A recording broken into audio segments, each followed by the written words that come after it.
Hello everyone, एक बार फिर से आप सभी के अपने चैनल वर्दी वाले पे मैं आपका स्वागत करती हूँ। जो मेरे चैनल पे न्यू है उनको मैं अपने बारे में बता देती हूँ थोड़ा। मेरा नाम मधु है और मेरा सिलेक्शन एसएससी सीपीओ 2019 से as a sub inspector Delhi police की पोस्ट पे हुआ है।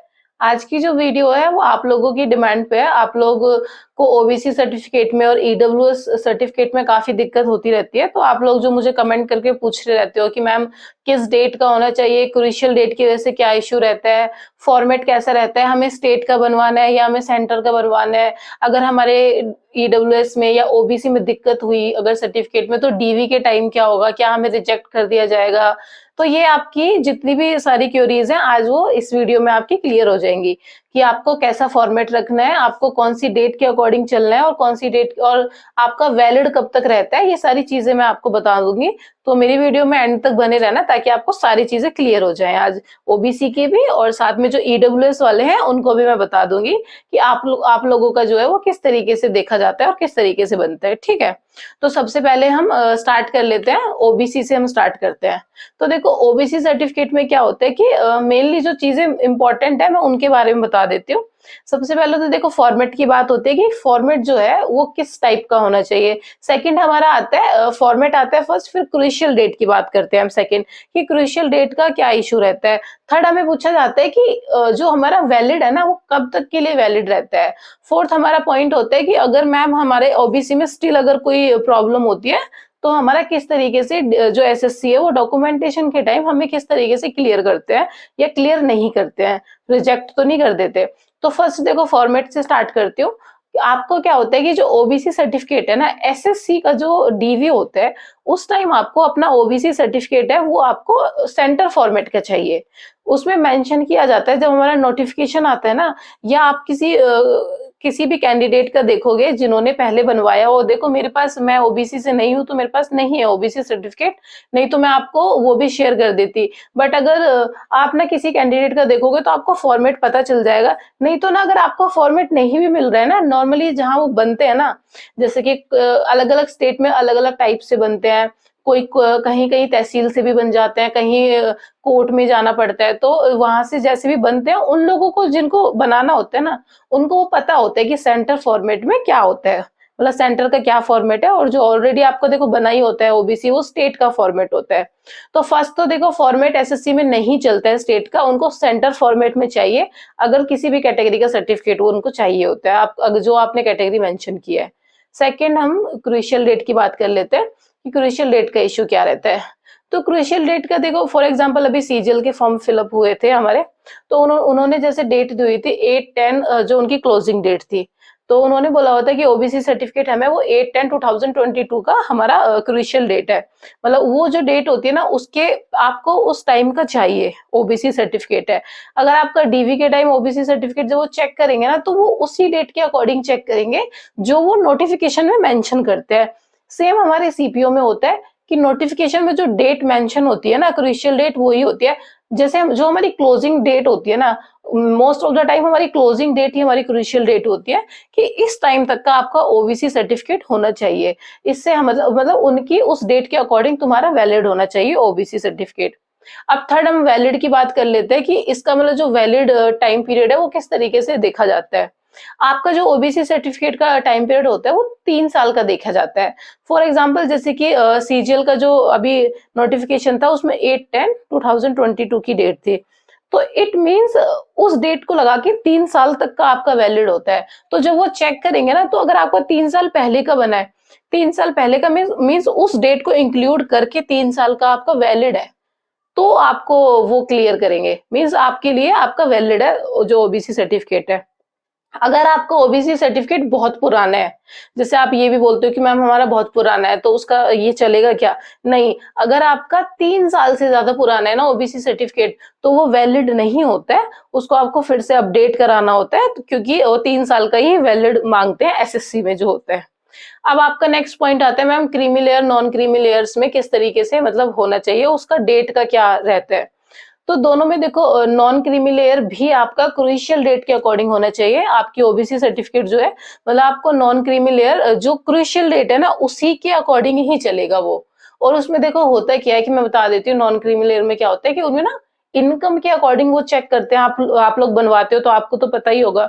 जिनका नहीं बना हुआ है और जिनको क्लियरिटी नहीं है, तो उसमें क्या होता है कि आपकी जो फादर की इनकम है ना, उसके अकॉर्डिंग देखते हैं। उसमें आपको इनकम सर्टिफिकेट देना होता है, तब आप वो नॉन क्रीमी लेयर का, तब आपको स्टेटस आपका मेंशन किया जाता है।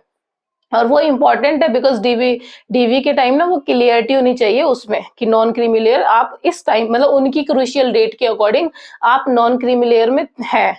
तो ये चीज़ होती है मेन। देखो आपका डेट का इश्यू हो गया, मैंने बता दिया कि डेट को वो किस तरीके से देखेंगे। उनका 3 साल का वैलिडेशन देखेंगे क्रूशियल डेट के अकॉर्डिंग। तो आपको पता चल गया ना, ऐसा नहीं है कि आपको उस दिन के अकॉर्डिंग 1 दिन पहले का चाहिए, नहीं। अगर आपको जो क्रूशियल डेट है उसके अकॉर्डिंग 3 साल तक का आपका है ना, तो आपका वो चल जाएगा। अगर 3 साल के उस डेट के अकॉर्डिंग 3 साल पहले का है, तो आपका नहीं वैलिड होगा।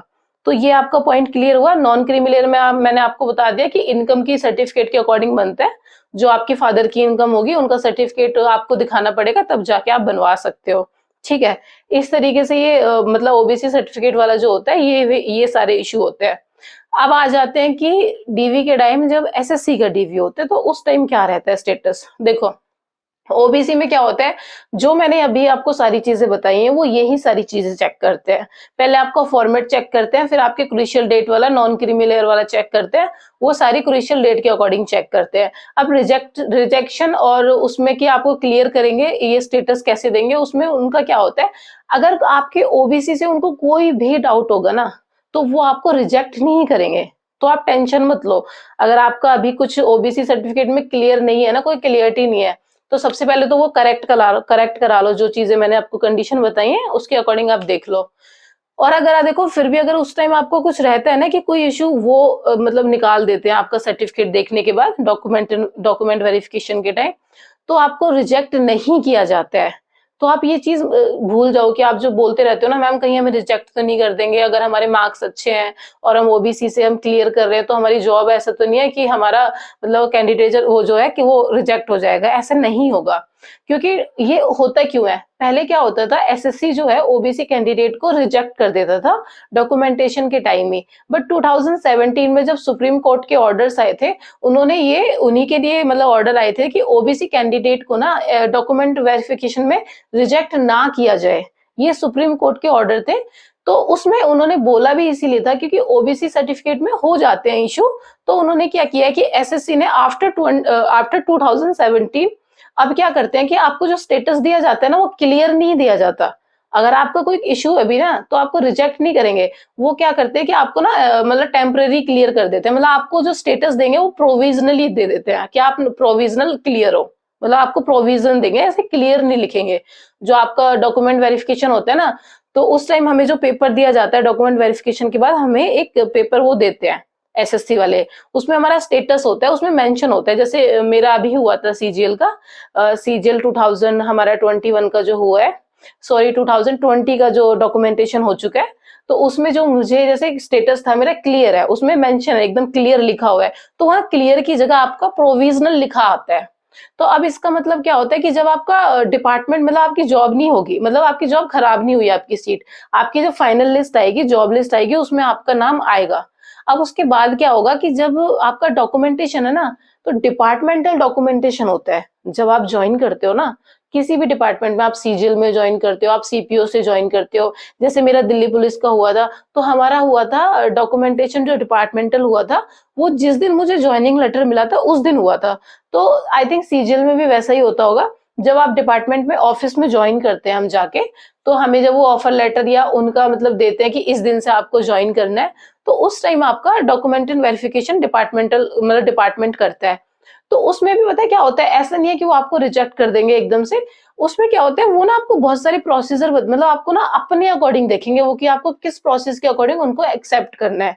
बिकॉज देखो आप जब सिलेक्ट हो जाते हो ना, तो आप एम्प्लॉय हो जाते हो उनके ऑफिस के। मतलब वो ऐसा नहीं है कि आपको ऐसे ही निकाल देंगे।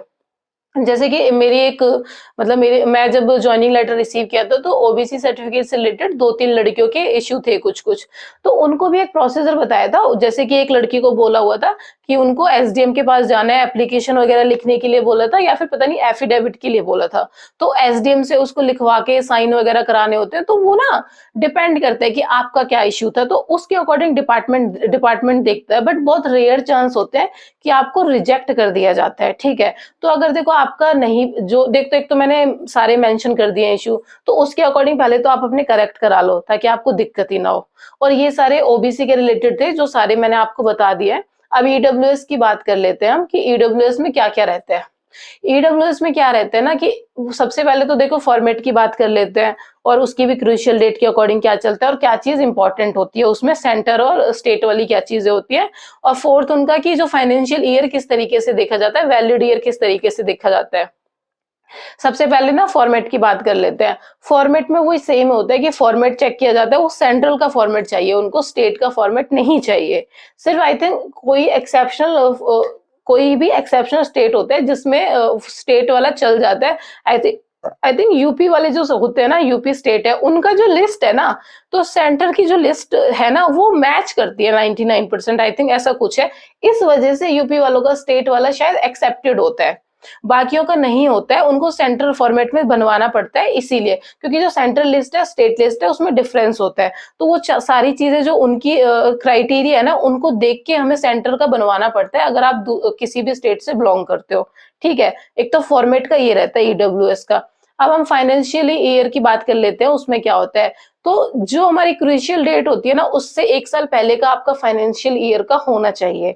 और जो आपका क्योंकि क्रूशियल जो डेट होती है ना जब हमारा फॉर्म अप्लाई हुआ उससे मतलब 1 साल का डिफरेंस होना चाहिए आपके फाइनेंशियल ईयर का, वो मेंशन होना चाहिए उसमें कि वो 1 साल। और दूसरा आपका वैलिड ईयर का जो आप पूछते हैं कि उसमें क्या होना चाहिए, तो फाइनेंशियल ईयर और वैलिड ईयर में भी यही होता है कि आपका 1 साल का डिफरेंस दिखना चाहिए दोनों में, आपको वैलिड ईयर और फाइनेंशियल ईयर में। इसीलिए ईडब्ल्यूएस वालों को शायद वो अपडेट भी करवाना पड़ता है, क्योंकि कोई आप फॉर्म अप्लाई कर रहे हो 3 साल बाद, तो आपका फाइनेंशियल ईयर तो बहुत पीछे का हो जाता है ना फिर। तो इसीलिए उसको मतलब 1 साल का गैप लेके वो आपको फिर से मतलब पहले ही बनवाना पड़ता है। अब थर्ड हम क्रूशियल डेट की बात कर लेते हैं। तो ईडब्ल्यूएस का भी क्रूशियल डेट उसी तरीके से देखा जाता है जैसे ओबीसी का देखा जाता है। जो हमारी लास्ट डेट होती है फॉर्म अप्लाई करने के अकॉर्डिंग, उससे आपके पहले का होना चाहिए। क्रूशियल डेट के अगर बाद का है तो फिर आपका वैलिड नहीं रहता है। ईडब्ल्यूएस में क्या होता है कि ईडब्ल्यूएस में बहुत बार ऐसा होता है कि उनको रिजेक्ट भी कर देते हैं। उनका क्या किया जाता है कि उनको ना रिजेक्ट नहीं करते, जब आप डॉक्यूमेंट वेरिफिकेशन होता है ना, तो ये ओबीसी में भी है, मतलब दोनों कैंडिडेट के लिए है, मतलब कि किसी भी कैटेगरी के कैंडिडेट के लिए होता है कि अगर आप डॉक्यूमेंट वेरिफिकेशन में आपके सर्टिफिकेट में दिक्कत है बट आप यूआर कैटेगरी पर मतलब यूआर कैटेगरी के मार्क्स के अकॉर्डिंग आप सीट ले सकते हो, तो उसमें ना आपको यूआर में वो कर लेते हैं, यूआर में आपको इंक्लूड कर दिया जाता है। तो जो आपकी फाइनल लिस्ट आती है ना, जॉब लिस्ट आती है, उसमें ना आप यूआर कैटेगरी में क्वालिफाई कर रहे होते हैं एग्जाम, और जो आपकी सीट है वो भी यूआर कैटेगरी में आपको दे रहे होते हैं।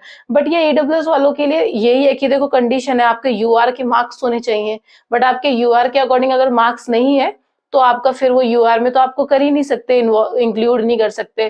तो इसीलिए उसमें भी पर ये होता है कि अगर कुछ ऐसे टेम्परेरी मतलब कुछ छोटी माइनर इशू है तो उसमें भी आपको टेम्परेरी दे देते होंगे, क्योंकि ईडब्ल्यूएस वाले का मतलब मैंने मेरे सामने ऐसा कुछ इशू नहीं हुआ। तो मैं अपनी किसी नेक्स्ट वीडियो में वो भी क्लियर कर दूंगी, अगर जिसका ईडब्ल्यूएस से रिलेटेड कोई इशू होता है तो डॉक्यूमेंट वेरिफिकेशन के टाइम उसका क्या होता है। क्योंकि मैं आपको देखो कोई भी गलत इन्फॉर्मेशन नहीं देना चाहती, मुझे जितनी सारा पता था कि इसके अकॉर्डिंग ईडब्ल्यूएस बनता है, तो वो आप अपना चेक कर लो, आप जिस भी स्टेट से हो, सेंट्रल लिस्ट के सारा क्राइटेरिया देख के अपना फिर से बनवा लो ईडब्ल्यूएस, बिकॉज ये तो देखो इश्यू हो गई। और ये जो लास्ट वाला पॉइंट है ना कि आपको प्रोविजनल मिलेगा या नहीं मिलेगा, उसके लिए मैं एक और वीडियो बना लूंगी, ताकि क्योंकि मुझे ये चीज क्लियर नहीं है, तो कोई गलत इंफॉर्मेशन देने का कोई मतलब बनता नहीं है, क्योंकि आपको ये इशू होगा तो वो सही नहीं है। तो और देखो आपको किसी भी चीज में इस तरीके से डाउट होता है ना, बिकॉज देखो आगे से क्या होने वाला है, सीजीएल का जैसे पैटर्न चेंज हो गया, उसमें ये भी मेंशन कर दिया है कि जो एसएससी है वो डॉक्यूमेंट वेरिफिकेशन नहीं कराएगा, तो हो सकता है, चांसेस हो सकते हैं कि एसएससी सीपीओ में भी नेक्स्ट टाइम से डिपार्टमेंटल डॉक्यूमेंटेशन ही हो। तो इसीलिए ना अभी से ये चीजें ना सही कर लोगे अगर आप, तो वो आप ही के लिए बेनिफिशियल रहने वाला है। और देखो अगर आपको इसी टाइप के रिलेटेड कोई इश्यू होता है ना, तो आप मुझे कमेंट किया करो, ताकि मैं अपनी वीडियो बना के ना आप अपनी नेक्स्ट वीडियो में आपके सारे डाउट क्लियर कर दूं। और देखो अगर आपको और भी कोई डाउट होता है सेफ स्कोर से रिलेटेड, मैंने आपके लिए वीडियो डाली है। आज जो बंदों को डीपीएससी चाहिए, डीपीएससी के लिए कैटेगरी वाइज कितना कितना आपको सेफ स्कोर रहने वाला है, उसके लिए भी मैंने आपके लिए वीडियो अवेलेबल है, तो आप मेरे चैनल पे जाके चेक कर सकते हो। और एसएससी सीपीओ की नोटिफिकेशंस के लिए और मेरी वीडियो की अपडेट के लिए जल्दी से जल्दी आपको मिल जाए, उसके लिए आप मेरा टेलीग्राम चैनल भी ज्वाइन कर सकते हो। डिस्क्रिप्शन बॉक्स में मेरा टेलीग्राम चैनल होगा, आप वो जाके ज्वाइन करो। Thank you for your support and thank you for watching my videos.